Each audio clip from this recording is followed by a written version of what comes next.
करते हैं, लेकिन व्यापारियों के लिए जो अकाउंट्स तैयार होता है ना, लेखा जोखा, वो परमात्मा भी बहुत अच्छा लेखा जोखा हम बच्चों के लिए तैयार करते हैं। तो उस विषय को लेकर के आज ये आध्यात्मिक कार्यक्रम शुरू हुआ है। तो सर्वप्रथम लेखा जोखा से शुरू करते हैं। तो एक बार क्या हुआ, नारद जी भ्रमण करते हुए भगवान के पास पहुंचे और जब देखा तो भगवान बहुत व्यस्त थे और वो कॉपी पेन लिए हुए थे, कुछ नोट कर रहे थे। तो वो बैठ गए, बैठकर थोड़ी देर देखते रहे। उनके अंदर जिज्ञासा आई कि ऐसा क्या भगवान लिख रहे हैं, मैं जरा देखूं तो सही। तो वो जाके नजदीक में बैठे और नजदीक में जाकर देखा और पूछा, भगवान ये आप क्या कर रहे हैं? तो उन्होंने कहा, मैं वो लिस्ट बना रहा हूँ, वो सूची बना रहा हूँ जो भक्त मुझे याद करते हैं। मुझे अच्छा, मैं भी देखना चाहूंगा। तो उन्होंने देखा कि सबसे ऊपर नारद जी का नाम था। वो तो फूले नहीं समाये, सारा दिन नारायण नारायण नारायण करते रहते थे और लिस्ट में सबसे ऊपर नाम भी उनका। वो बहुत खुश हुए। जब वहां से लौट रहे थे तो हनुमान जी उन्हें नजर आए और हनुमान जी को देखते ही उनके मन में जागा, बहुत कहता है मैं राम भक्त हूँ ना, मेरे हृदय में राम बसे हुए हैं। और देखो लिस्ट में सबसे ऊपर किसका नाम है? मेरा नाम है। उनसे रहा नहीं गया और उन्होंने हनुमान जी को भी पूरा क्लियर बताया कि आज मैं भगवान के पास गया और ऐसी लिस्ट बन रही थी जिसमें सबसे ऊपर मेरा नाम था। यानी ये दिखा दिया कि सबसे श्रेष्ठ हम हैं। ठीक है, बहुत खुश थे। 2 दिन बाद फिर भगवान के पास पहुंचे और देखिए आज भी भगवान बहुत बिजी हैं। वो फिर कुछ लिस्ट बना रहे थे। फिर उनकी जिज्ञासा उठी कि हे भगवान आज आप क्या कर रहे हैं? तो भगवान ने कहा, आज मैं उनकी लिस्ट तैयार कर रहा हूँ, उनकी सूची बना रहा हूँ जो मुझे सबसे ज्यादा याद करते हैं। नहीं सॉरी, जिन्हें मैं सबसे ज्यादा याद करता हूँ। तो बोलते ऐसी भी सूची है जिन्हें भगवान याद करते हैं। और जब वो लिस्ट देखी तो सबसे ऊपर किसका नाम होगा? हनुमान जी का। वो देखते ही रह गए कि हनुमान जी जिन्हें भगवान भी याद करते हैं। तो आपको पता है आप सभी कौन है? हाँ, कौन है? आप वही हनुमान हैं जिन्हें भगवान ने याद किया है, क्योंकि आप अपने आप नहीं आए हैं, आपको इनविटेशन पहुंचा है, तब आप यहाँ पर पधारे हैं। तो आप सभी विशेष में विशेष, कोटों में कोई और कोई में भी कोई आत्माएं हैं। तो एक बार अपने लिए जोरदार तालियां बजाइए। तो बात हो रही थी लेखा जोखा की। तो आज देखिए टॉपिक भी इतना अच्छा है, उद्योग में योग और व्यापार में व्यवहार। तो योग, उद्योग में योग, योग माना अभी बहुत कुछ हमने सुना भी है योग के बारे में। बस योग माना सब कुछ सही दिशा में जाना, दैट इज योग। योग माना योग्यताओं का बढ़ना, योग से योग्य बना है ना। तो जिसका योग अच्छा होगा वो योग्य बन जाएगा। और योग्य माना right decision, right thinking, right working, सब कुछ कैसा हो? राइट हो। जहां रॉन्ग की गुंजाइश ही ना हो उसको कहते हैं योगी ना। तो व्यापार में चाहिए व्यवहार और उद्योग में चाहिए योग। तो व्यापार में व्यवहार, व्यवहार अगर हम सोचते हैं कि अगर चिंतन भी करते हैं तो हम व्यवहार में यही जानते हैं कि आपस में हमारा एक दूसरे के प्रति क्या व्यवहार है, आपस में हमारे एक दूसरे के प्रति क्या लेन देन है, कैसी बात करते हैं, कैसा सोचते हैं। बस क्या यही व्यवहार है? क्या समझते हैं? क्या सिर्फ इतने में ही व्यवहार आ जाता है? तो ऐसे तो संसार में बहुत लोग हैं जो बहुत मीठा व्यवहार करते हैं। हाँ, तो क्या उनका व्यापार ऊंचाइयों में पहुंच जाता है? हाँ, खाली व्यवहार से, इस व्यवहार से तो नहीं। व्यवहार में बहुत सारी बातें आती हैं और हर एक व्यक्ति जिसका गुणगान होता है, गुण गान, यानी गान किसका हो रहा है? गुणों का हो रहा है ना? तो गुण जहां होंगे वहां ही गान होगा। तो ऐसे कौन से गुण हैं जो हमारे व्यापार में हमें मदद करते हैं? ऐसे कौन से गुण हैं जो उद्योग में हमें योग्य बनाते हैं? आज हम उन गुणों पर चर्चा करेंगे। तो हर एक व्यक्ति चाहे किसी भी क्षेत्र में हो, चाहे किसी भी स्तर का हो, चाहे किसी भी आयु का हो, लेकिन हर एक व्यक्ति क्या चाहता है?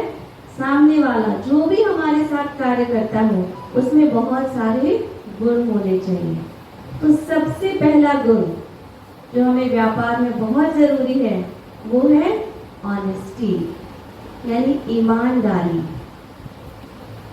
कहा जाता है honesty is the best policy. हम सभी जानते हैं और ऑनेस्ट व्यक्ति को हम चाहते भी हैं कि हमारे साथ जो भी कार्य कर रहे हैं, कार्यकर्ता हैं, वो सभी ऑनेस्ट होने चाहिए।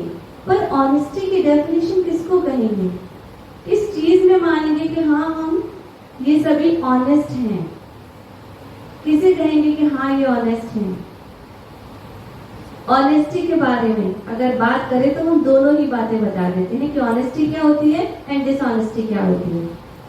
एक बार क्या हुआ, एक व्यक्ति मार्केट में गया और उसने देखा बहुत सुंदर एप्पल नजर आ रहे थे। उसने कहा 1 किलो एप्पल तौल दीजिए और उसने पैसे दे दिए। वो अपनी गाड़ी के पास पहुंचने लगा तो उसने तुरंत एप्पल रखे और उसे दे दिया।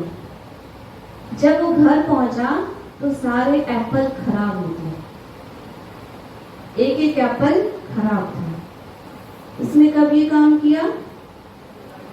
हाँ, सावधानी हटी दुर्घटना घटी, है ना? थोड़ा नजर इधर उधर हुई और उसने वो एप्पल डाल दिया। अब उसे लगा इसको क्या पता चल रहा है, कौन सा वो मेरे पास दोबारा आने वाला है ना? कम से कम पैसा तो मिला। तो इसको क्या कहेंगे? शॉर्ट टर्म या लॉन्ग टर्म? जितनी बार वो एप्पल खाएंगे उतनी बार किसको याद करेंगे? हाँ, उसी शॉपकीपर को याद करेंगे कि कैसे एप्पल मिले। जितनी बार उसकी बात होगी, हर बार क्या बात होगी? यही बात होगी, इतने बुरे एप्पल दिए, इसकी तो दुकान ही खराब हो जानी चाहिए, इसकी दुकान तो चलनी ही नहीं चाहिए। पता नहीं कैसे कैसे लोग हैं, लूट लेते हैं, कैसे कर लेते हैं ऐसा। तो बहुत दूर से लिया था, दोबारा गया नहीं, लेकिन बार बार उसके प्रति क्या चिंतन चल रहा है? हाँ, इतनी सारी बददुआएं। तो सोचिए, छोटा सा कर्म है, बहुत बड़ी चीज नहीं है, लाखों की चीज नहीं लेकर आए हैं, 50 या 100 की चीज, लेकिन उसमें भी कितने संकट चल जाते हैं। दैट इज डिसऑनेस्टी ना। अपने कार्य के साथ क्या कर रहे हैं? डिसऑनेस्टी। और एक दुकान जहां उसके पास एप्पल है, बहुत अच्छे अच्छे फ्रूट्स हैं, और व्यक्ति पहुंचा कि भाई मुझे ये दे दो। तो उसने कहा कि भाई आज ना थोड़ी बासी है तो पर बासी है, कल ताजे मिल जाएंगे, तो आप आज मत लीजिए, आप कल ले लीजिएगा। उसने कहा ठीक है। वो चला गया। तो आज उसके लिए क्या हो गया? शॉर्ट टर्म लॉस हो गया, आज उसे फायदा नहीं मिला, उसके पास वो पैसा नहीं आया। वो चाहता तो दे सकता था, उसको क्या पता चल रहा है ताजे हैं या ताजे नहीं हैं, पर उसने नहीं दिया। उस दिन से उस व्यक्ति ने कहा कि ये दुकानदार बहुत अच्छा है, वो बता देता है कि सही है या नहीं है, इसलिए जब भी फल लेंगे कहाँ से लेंगे? इसी दुकान से लेंगे। और सिर्फ मैं नहीं लूंगा, मेरे जो पड़ोस के हैं, मेरे जो संबंधी हैं, मेरे जो आसपास के लोग हैं, उन्हें भी कहूंगा कि अगर फल लेना है तो उस दुकान से लो। क्यों? क्योंकि अच्छे फल मिलेंगे। तो आज उसने वो कमाई नहीं की, लेकिन लॉन्ग टर्म प्रॉफिट नहीं है, एक का नहीं कईयों का। तो जहां ऑनेस्टी होती है, जहां ईमानदारी होती है, वहां सफलता ऑटोमेटिक आ जाती है। लेकिन लोग चाहते हैं क्यों हम लॉन्ग कट लें, शॉर्टकट अच्छा लगता है। हाँ, कलयुग आ गया ना, कलयुग में हर चीज क्या चाहते हैं, शॉर्ट टर्म अच्छा लगता है। लेकिन उस शॉर्ट टर्म में कितने सारे लॉस हैं, ये बद्दुआ भी मिल रही है, इनकम भी आगे की चली गई, बीमारियां भी लग जाएंगी, कितने सारे लॉस हैं, और आगे के लिए कभी किसी के लिए इंस्पिरेशन नहीं बन सकेंगे। तो व्यापार में सबसे पहले क्या जरूरत है, ऑनेस्टी होना चाहिए। दूसरा, रिस्पॉन्सिबिलिटी यानी जिम्मेवारी।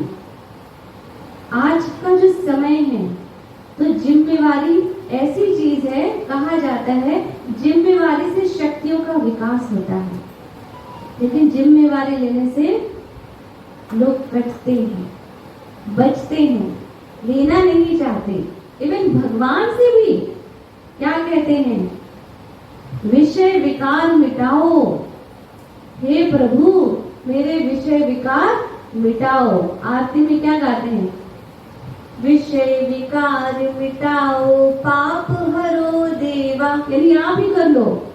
श्रद्धा भक्ति बढ़ाओ, संतन की सेवा। गाते हैं ओम जय जगदीश हरे। तो विषय विकार कौन मिटाए, आप मिटा दो। विकार खुद की, कमियां खुद की है, पर जिम्मेवारी, अपनी जिम्मेवारी भी हम लेना नहीं चाहते।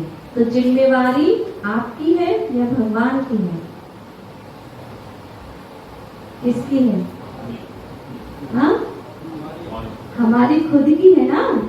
इसलिए जब भी कोई जिम्मेवारी का कार्य मिलता है, आपने शायद बहुतों को कहते सुना होगा कि कई लोग कहते हैं कि ठीक है कर देंगे पर जिम्मेवारी नहीं लेंगे, काम कर देंगे पर जिम्मेवारी नहीं लेंगे।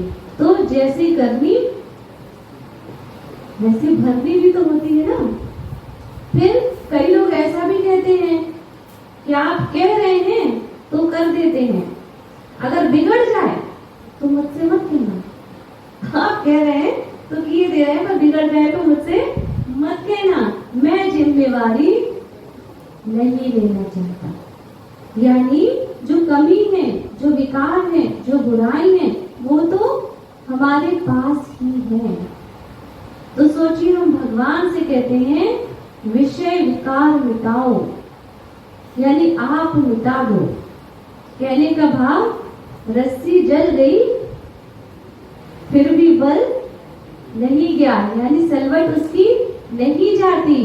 तो यानी शरीर भी मर जाएगा, शरीर जल जाएगा, लेकिन आत्मा के साथ वो बुरे संस्कार, वो त्रुटि वाले संस्कार, वो सलवटें हटेंगी नहीं, हटेंगी नहीं हटेंगी। तो अब हमें जिम्मेवारी नहीं, खुद ही संभालना है, खुद जवाबदार बनना है। हम जो भी कार्य करते हैं, जैसा भी डिसीजन लेते हैं, उसका जो भी प्रभाव आता है या उसका जो भी रिजल्ट आता है, उसकी जवाबदारी किसकी है? हमारी है। हम बहुत इजीली बोल देते हैं कि इन्होंने कहा था ना तो मैंने कर दिया, देखो बिगड़ गया। जवाबदार कौन? हाँ, क्योंकि इसने कहा था, यानी मैं गलत नहीं हूँ। इनके कहने से मैंने ऐसे किया, मुझे नहीं लग रहा था कि करना चाहिए, पर इन्होंने कहा तो मैंने कर दिया। डिसीजन किसका था? खुद ने किया ना। तो जब हम जवाबदारी लेते हैं, जवाबदारी समझना और महसूस करना में बहुत अंतर है। एक तो ले लेना, लेकिन महसूस करने में बहुत अंतर है। कैसे अंतर है? कि कई ले तो लेते हैं, वो जानते हैं कि भाई मेरी जवाबदारी है, फिर कहते हैं ऐसा नहीं होना चाहिए, ये होना चाहिए, लोगों को ईमानदार होना चाहिए, लोगों को एक दूसरे की रेस्पेक्ट करनी चाहिए। दैट इज चाहिए। हम क्या है? तो वो होता है जवाबदारी या जिम्मेवारी समझना, और जिम्मेवारी महसूस करना माना कि हम वो करते हैं, हम उसके जवाबदार हैं। जो हम समझते हैं वो सिर्फ हम समझते नहीं हैं, उसको अपने जीवन में धारण भी करते हैं, क्योंकि बातें तो बहुत बड़ी बड़ी हम कर लेते हैं, पर हमारे प्रैक्टिकल जीवन में वो है या नहीं है, वो बहुत जरूरी है। ठीक है। तीसरा, जो भी व्यापार करते हैं उनका जो व्यवहार होता है, व्यवहार से हमारे कस्टमर तैयार होते हैं या नहीं? और व्यवहार बनता कैसे है? कैसे बनता है? आपस की लेन देन से। जो हमारे संबंधी हैं या जिन्हें हम जानते हैं, उनके साथ हमारे साथ क्या घटना हुई है, कैसी लेन देन हुई है, कैसी बातचीत हुई है, कैसा पिछला हमारा हिसाब रहा है, उसी हिसाब से हमारा व्यवहार बन जाता है ना। तो आप देखिए, कहते हैं कि हर कार्य में और जीवन के हर क्षेत्र में जो कैरेक्टर होता है, चरित्र होता है, वो बहुत अहम भूमिका निभाता है। इसलिए पहले कहा जाता था, if money is lost nothing is lost. If health is lost, something is lost. But if character is lost, everything is lost. पर आज क्या हो गया? अपोजिट हो गया। If character is lost, nothing is lost. कुछ नहीं गया। If health is lost, something is lost. But if money is lost, everything is lost. तो आपको क्या लगता है, क्या मनी ही सब कुछ है? क्या पैसा ही सब कुछ है? अच्छा, कौन कौन मानते हैं पैसा ही सब कुछ है? हाँ? क्योंकि कहा जाता है पैसे से हम बिस्तर खरीद सकते हैं, लेकिन नींद नहीं खरीद सकते। पैसे से हम मकान खरीद सकते हैं, पर घर नहीं खरीद सकते। पैसे से हम लोगों को खरीद सकते हैं, लेकिन उनका विश्वास, उनकी ईमानदारी नहीं खरीद सकते। तो पैसा हमारे जीवन की जरूरत है, लेकिन पैसा ही सब कुछ नहीं है। कैरेक्टर भी कहा जाता है, character is what you do when nobody is watching you. Character is what you do when nobody is watching you. तो जब कोई हमें नहीं देख रहा, तब हमारा व्यवहार क्या है? क्योंकि जब कोई हमें देख रहा है तो हम बहुत सलीके से, नम्रता के साथ, पोलाइटली, अच्छे से बात करते हैं। पर जब कोई नहीं देख रहा है, तब हम क्या कर रहे हैं? तब हम हमारा व्यवहार कैसा है? तब हमारा व्यवहार कैसा है? तब हमारी सोच कैसी है? तब हमारे कर्म कैसे हैं? क्योंकि आज के समय में कहते हैं असली नकली चेहरे देखे। हाँ, सामने कुछ और पीछे कुछ और। क्या ऐसे लोग हमें पसंद आते हैं? क्या ऐसे लोगों को आप अपने साथ रखना चाहेंगे? रखना चाहेंगे? नहीं रखना चाहेंगे। पर हर एक अपने दिल से पूछे, क्या हमारा ऐसा चेहरा नहीं है? हाँ? क्या हमारा ऐसा चेहरा नहीं है? सामने क्या है, पीछे क्या है, बड़ों के लिए क्या है, छोटों के लिए क्या है, पोस्ट वाले के लिए क्या है, लोअर के लिए क्या है? क्या हमने खुद को चेक किया? क्या हम खुद को देखते हैं? क्या हम सेल्फ एनालिसिस करते हैं? चलिए एक बार एनालिसिस कर ही लेते हैं। एक बार क्या हुआ, आप अपने आप को ही देखें कि आप एक हॉस्पिटल में गए हैं, आपको एक गेट कीपर मिला, आपने उनसे कैसे बात की? थोड़ा आप और अंदर गए, जहां आपको रिसेप्शनिस्ट मिली, आपने उनसे कैसे बात की? जब हम और अंदर गए तो डॉक्टर साहब मिले, हमने उनसे कैसे बात की? एंड लास्ट वन एचओडी मिल गए, हेड ऑफ द डिपार्टमेंट, हमने उनसे कैसे बात की? विद इन 10 मिनट्स हमारा व्यवहार कैसा है? सोच लीजिए, जब हम कहीं जाते हैं, हाँ, तो हमने उस व्यक्ति से बात की, उस आत्मा से बात की, या उसकी पोस्ट से बात की? किससे बात करते हैं? तो गेट कीपर मिला, हेलो करने की क्या जरूरत है? ये गुड मॉर्निंग विश करने की भी क्या जरूरत है? गेट कीपर ही तो है, चलो मुझे जरूरी काम है, चले गए अंदर। रिसेप्शनिस्ट है, उससे पर्ची बनवानी है, तो उससे वहाँ काम कर दीजिए, थोड़ा पोलाइट हो जाते हैं। और अंदर गए, डॉक्टर साहब वही तो ट्रीटमेंट दे रहे हैं, तो और डाउन टू अर्थ हो जाते हैं। और अगर एचओडी से बात हो गई, फिर तो रस ही रस है। हाँ, वाणी इतनी मीठी कहाँ से आई? अच्छा, हम रियल कहाँ हैं? फर्स्ट वाले में, मिडिल में, या लास्ट में? रियल कहाँ है? लास्ट में। अच्छा, कौन कौन समझते हैं जो लास्ट वाला है वो हम रियल है? चलिए, एक तो है, ताली बजा दीजिए फिर उनके लिए। भगवान के घर में हाथ तो उठाया, हाँ। और थर्ड वाले कौन है? सेकंड, फर्स्ट वाले। चलिए, ऑनेस्टी के साथ गाइस एक बार इनके लिए भी ताली बजाएं। ऑनेस्टी तो है, इतना सोचा तो कि हाँ भगवान के घर में तो सच बोलना है।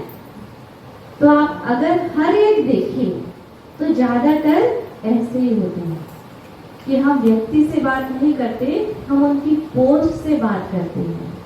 अब अगर उन्हीं की जगह कोई एक एक्टर को आप मान लीजिए जो आपके लिए इंस्पिरेशन है, आपका आइडल है, जिसे आप बहुत ज्यादा मानते हैं, हर पोस्ट में वही बैठा है, हर पोस्ट में, तब आपका बिहेवियर कैसा होगा?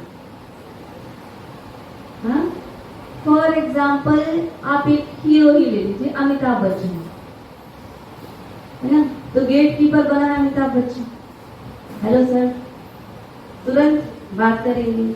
अंदर जाएंगे, रिसेप्शनिस्ट में भी वही बैठे हुए हैं, उनसे भी, डॉक्टर है तो भी वही है, उनसे भी, एचओडी है तो भी, चाहे वो कोई भी रोल करे, नजर कौन आ रहा है? अमिताभ बच्चन है। चाहे वो कुली का रोल करे, चाहे वो पुलिस वाले का रोल करे, कोई भी रोल करे, तब हमें रोल नजर नहीं आता, हम क्या देखते हैं? अमिताभ बच्चन है ना? तो हमारा नजरिया क्या हो गया? एक व्यक्ति का हो गया एक वो व्यक्ति जो बहुत श्रेष्ठ है, जिसे हम बहुत ज्यादा मानते हैं। तो परमात्मा कहते हैं कि बच्चे, हर एक को क्या देखो? हर एक रूह है, आत्मा है, प्राण है, ऊर्जा है, हर एक के अंदर फीलिंग है, हर एक को सुख दुख है, हर एक फील करते हैं सुख दुख, हर एक हर चीज महसूस करते हैं या नहीं करते? तो एक एनर्जी है जो रोल प्ले कर रही है। अब चाहे वो रोल कर रही हो गेट कीपर का, चाहे डॉक्टर का, जैसे बच्चों को आपने रोल दे दिया, अब वो हैं तो एक ही क्लास के बच्चे, अब चाहे वो रोल कोई सा भी प्ले कर रहे हैं, तब हमें क्या लगता है? इसको कौन सा रोल मिला? लेकिन हम उस समय ये जानते हैं कि ये बच्चे हैं, भले रोल कुछ भी कर रहे हो। इसी प्रकार हम रोल कॉन्शियस ना होकर अगर सोल कॉन्शियस होंगे तो हमारा व्यवहार बहुत श्रेष्ठ होगा। और जब हमारा व्यवहार श्रेष्ठ होगा तो जैसा कर्म हम करेंगे वैसा फल हमें मिलेगा। क्योंकि संसार में कहा तो गया है, as you sow shall you reap, जो बोगे वही काटोगे। इसलिए कहते हैं ना, बोलो, बोल लगा क्या बोलते हैं? बोलो, बोलिए, क्या कहना है?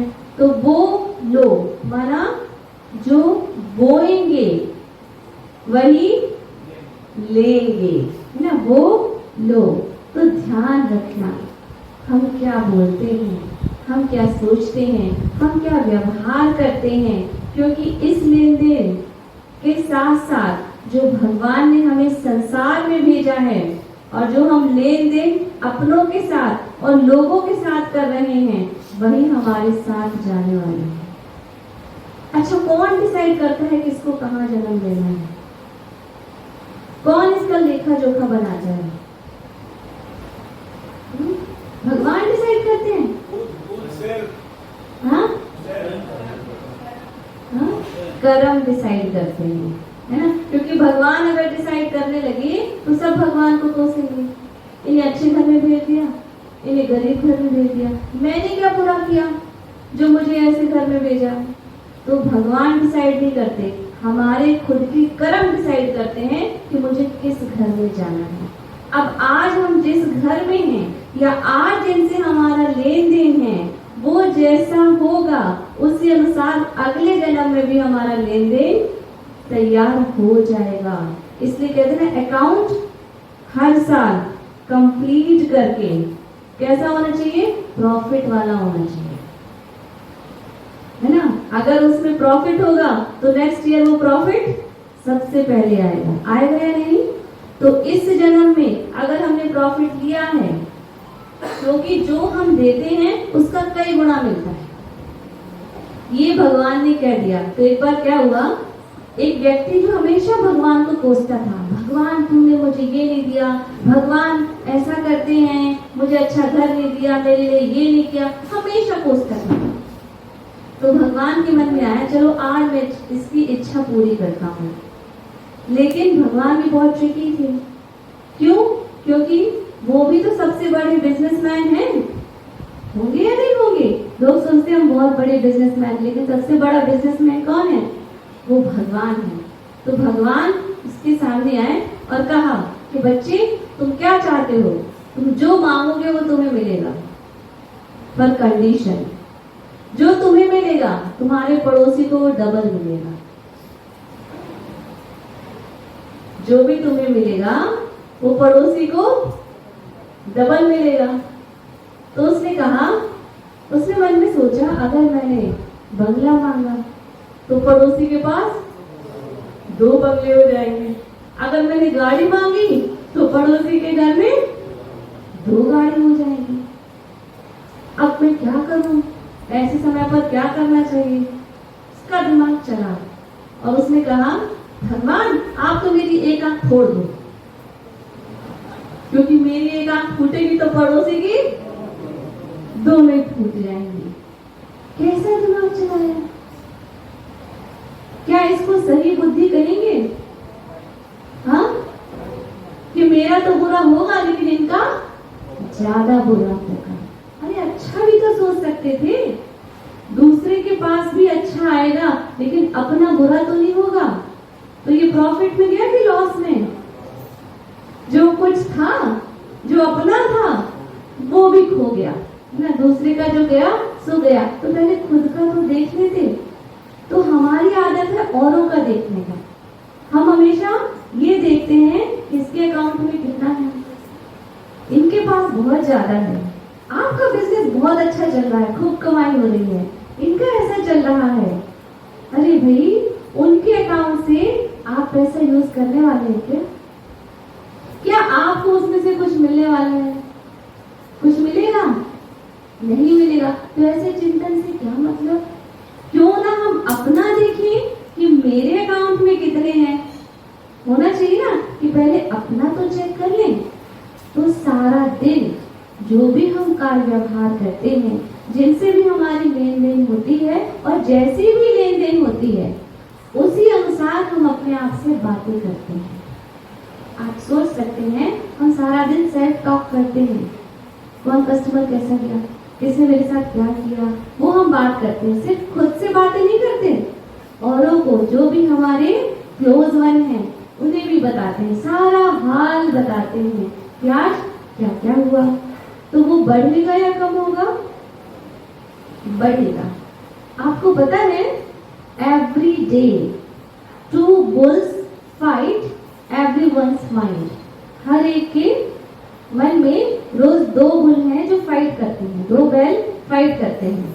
एक है positive and second one is negative. Do you know who wins? कौन जीतता है पता है? One who feed the most, जिसको सबसे ज्यादा खिलाएंगे वही जीतेगा। तो रोज हमारे सामने वैरायटी लोग आते हैं, पर हम खुद से कैसी बातें करते हैं? जैसा सोचेंगे वैसा ही महसूस करना शुरू कर देंगे। भगवान तो मुझे कुछ देता ही नहीं, भगवान तो मेरे साथ ऐसा करता है, दूसरों के लिए ऐसा करते हैं, मेरे लिए ऐसा करते हैं। तो जैसा जैसा कहते जाएंगे वैसा वैसा होता चला जाएगा। तो चलिए आज आपको सिखाते हैं कि सेल्फ टॉक कैसे करना है। हम भगवान से कहते हैं, हे भगवान मुझे धन दे दो, हे भगवान संपत्ति दे दो, हे भगवान बुद्धि दे दो, हे भगवान ये कर दो। भगवान ऐसे खड़े रहते हैं हमेशा, कैसे? दिया दिया दिया। कभी ये सोचते हैं भगवान करें नहीं मिलेगी, बुद्धि नहीं मिलेगी, धन नहीं मिलेगा, शक्ति नहीं मिलेगी। कभी ऐसा फील हुआ? भगवान ने कभी ऐसा रिप्लाई दिया? कभी नहीं दिया। तो हम बड़ी श्रद्धा के साथ जाते हैं भगवान के पास और उनसे ये सब कहते हैं। तो जब भगवान पर हमारी इतनी आस्था है, क्या खुद के प्रति नहीं है? खुद के प्रति है। तो आज हम खुद को ब्लेस्ड करेंगे, ठीक है? तो आपका जो राइट हैंड है वो अपने सर के ऊपर ले आइए। थोड़ा सभी सीधे होकर बैठे अच्छे से, और अपना राइट हैंड सर के ऊपर ले आइए और सोचिए कि आज मुझे वरदान मिल रहे हैं। अगर आपको वरदान चाहिए तो आप कहेंगे तथास्तु। क्या कहेंगे? तथास्तु। और अगर नहीं चाहिए तो कुछ नहीं कहेंगे और हाथ भी ऊपर रखेंगे। क्लियर है? सबको स्पष्ट हो गया? चलिए, मैं भगवान का बच्चा हूं। देखिए अभी हमने क्या कहा था, आपको सिर्फ कहना है तथास्तु, और आप क्या बोलने लगे? ठीक है, अभी क्लैरिटी है। स्टार्ट करें। मैं भगवान का बच्चा हूँ। हाथ रखना है सर पर, वरदान मिल रहा है, ऊपर ही ऊपर चला जाएगा। ठीक है, मैं भगवान का बच्चा हूँ, मैं सदा खुश हूँ, भगवान सदा मेरी मदद करते हैं, मेरा परिवार बहुत अच्छा है, भगवान तो मेरी सुनते ही नहीं है। हाँ, मेरा परिवार बहुत अच्छा है, मेरे बच्चे बहुत अच्छे हैं, सभी अच्छी लाइन में हैं, मुझे सब बहुत प्यार करते हैं, मेरी सभी सुनते हैं, मैं राम का बच्चा हूँ, मैं सदा खुश रहता हूँ, मैं महारोगी हूँ। ऊपर हो गया। वेरी गुड, बहुत अच्छे। एक बार अपने लिए ताली बजाइए। अभी समझ आया? देखिए जब वो ब्लेसिंग लेते तो ऊपर चले गए कि गलती से भी मिल ना जाए कि मैं महारोगी हूँ, है ना? यही चीज हमें अपने जीवन में अप्लाई करनी है। जो बातें हम अपने आप से बार बार दोहराते हैं, जो रिपीट करते हैं, वही जीवन में घटित हो जाती हैं। तो अब इस बात का ध्यान दें, हम जो चाहते हैं वो ज्यादा सोचते हैं या हम जो नहीं चाहते हैं वो ज्यादा सोचते हैं? क्योंकि होगा वही जो हम ज्यादा सोच रहे हैं। इसलिए कहा जाता है सोच के भी सोचो कि हम क्या सोच रहे हैं। अब व्यापार में हमें चाहिए कि हम एक दूसरे की रिस्पेक्ट करें, आदर करें। तो जो हमने अभी आपको बताया था कि हम हर एक को क्या देखें? Point of light, energy, soul, rule. तो वो आत्मा है जो रोल प्ले कर रही है। जब हमें ये ज्ञान होगा या हमारी दृष्टि ऐसी होगी तो हम उसको रिस्पेक्ट देंगे। रिस्पेक्ट जाती कहाँ है? इसने मेरे साथ ऐसा किया, ये व्यक्ति ऐसा है, मेरे साथ ऐसा किया तो इसके साथ भी तो ऐसा होना चाहिए। जो करेगा सो पाएगा, ये महामंत्र है। ये सबको क्लियर होना चाहिए। जो करेगा सो पाएगा। जो गड्ढा खोदेगा वो खुद उस गड्ढे में जाकर गिरेगा। तो जैसा उसने किया वैसा मैं भी करूंगा तो मेरा भी क्या होगा? मेरे साथ भी तो गलत ही होगा ना। तो कोई कैसा भी करे, मुझे अपने ऊपर ध्यान देना है कि मुझे क्या करना है। कर्म ऐसे कीजिए कि ऐसा ना हो कि हम खुद से नजर ना मिला सके। ऐसा समय ना आए। कर्म ऐसे कीजिए जो हम खुद से नजर मिला सकें, जो हम औरों के लिए इंस्पिरेशन बन सके, जो हम औरों को शिक्षा दे सके, जो दूसरे हमारे जैसा बनना चाहें। हमारे कर्म इतने श्रेष्ठ होंगे तो कमाई कम भी होगी, लेकिन वो कमाई बहुत हैवी हो जाएगी या नहीं होगी? क्योंकि हमने ऐसे लोग भी देखे हैं जिन्होंने कमाई तो बहुत कर ली, पैसे की कोई कमी नहीं, लेकिन लोग उन्हें मानते नहीं। जिस तरह धन आता है उसी तरह चला भी जाता है। इसलिए कहते हैं कमाओ भी तो दुआओं के साथ कमाओ। किसी के साथ गलत करके, किसी के साथ चीटिंग करके कि चलो इसको थोड़ी पता चला है, लेकिन वो तो देख रहा है ना, तो धर्मराज की सभा में हमारा क्या होगा और उसी अनुसार हमारा नया जन्म भी डिसाइड होगा। इसलिए कहा गया है उद्योग में योग और व्यापार में व्यवहार का हम विशेष ध्यान दें। एक बार एक गार्डन में बच्चे खेलते रहते थे और दीदी वहीं क्लास कराती थी। तो दीदी ने बोला होगा कि बच्चे यहाँ मत खेलो, नहीं तो किसी को चोट लग सकती है। बच्चों की नेचर भी क्या होती है कि बोले थे नहीं हम आराम से खेलेंगे, किसी को चोट नहीं लगेगी। अंदर क्लास चल रही है, छोटा सा गार्डन है, बच्चे खेल रहे थे। खेलते खेलते तेज से बॉल मारी और बॉल लग गई खिड़की में और खिड़की का ग्लास टूट गया। अब जैसे वो बाहर निकली, सारे बच्चे यहाँ वहां छुपना शुरू कर दिए कि किसी का नाम ना आ जाए। और देखा तो बच्चे एक दूसरे का नाम लगा रहे, मैंने नहीं किया, इसने किया, इसने नहीं किया, उसने किया। लास्ट में सब एक नाम लेने लगे, इसने किया, इसने किया, इसने किया। अब जिसने किया था वो दीदी उन्हें जानती थी, उस बच्चे को। उस बच्चे के घर में पहुंची और उनकी माँ को सारा हाल बताया कि आपके बच्चे ने ये किया और हमारी खिड़की टूट गई है, तो आप उसे समझा दीजिएगा। तो माँ ने कहा नहीं, मैं उसे बुलाती हूँ, अभी उसे पूछती हूँ। तुमने कहा मत बुलाइए, आप बुलाएंगे वो डर जाएगा, झूठ बोलेगा, इससे अच्छा आप उन्हें अलग से समझा दीजिएगा। तो उन्होंने कहा कि ऐसा है, मेरा बेटा गलती कर सकता है पर झूठ नहीं बोल सकता, इसलिए आप कह रहे हैं तो मैं उसे बुलाती हूँ, क्लियर करती हूँ। उसका नाम था साहिल। उन्होंने बच्चे को बुलाया और कहा आप सभी गार्डन में खेल रहे थे? उसने सर झुकाकर कहा हाँ जी। फिर पूछा आपसे बॉल लग गई थी? हाँ जी। इनकी खिड़की आपसे टूटी है? हाँ जी। अब उनको बड़ा आश्चर्य हुआ कि बच्चा कितने अच्छे से कह रहा है हाँ जी। अब उस फिर बोलते आपने ही तोड़ी है? तो धीमे स्वर में बोला जी हाँ। उन्होंने बच्चे को पास बुलाया और कहा बच्चे तुम्हारे अंदर कितना अच्छा गुण है कि तुम सत्य बोलते हो, कितने अच्छे हो तुम। मुझे तो सबसे अच्छा लगा कि ये बच्चा सच बोल रहा है। तो बेटा इस गुण के द्वारा तुम बहुत आगे जाओगे, लेकिन इस सत्य बोलने के गुण के साथ अगर तुम आज्ञा भी मानना शुरू कर दो तो तुम संसार में बहुत आगे जाओगे। कहने का भाव कि सत्य तो तुम बोलते ही हो, लेकिन साथ में अगर आज्ञा मान ली होती तो ये हादसा नहीं होता। तो आप सोचिए आगे चल के जब उस बच्चे को कोई याद करेगा तो किस रूप में याद करेगा? हाँ, कि उसने खिड़की तोड़ी थी? नहीं, इस रूप में याद करेगा कि उसने सच बोला। तो सच्चाई और सफाई जब ये गुण हमारे व्यवहार में होंगे, व्यापार के कर्म क्षेत्र में होंगे, हमारे जीवन में होंगे, तो हमारा जीवन खुशबूदार होगा। आप जहाँ भी जाएंगे वहाँ खुशबू फैलाएंगे।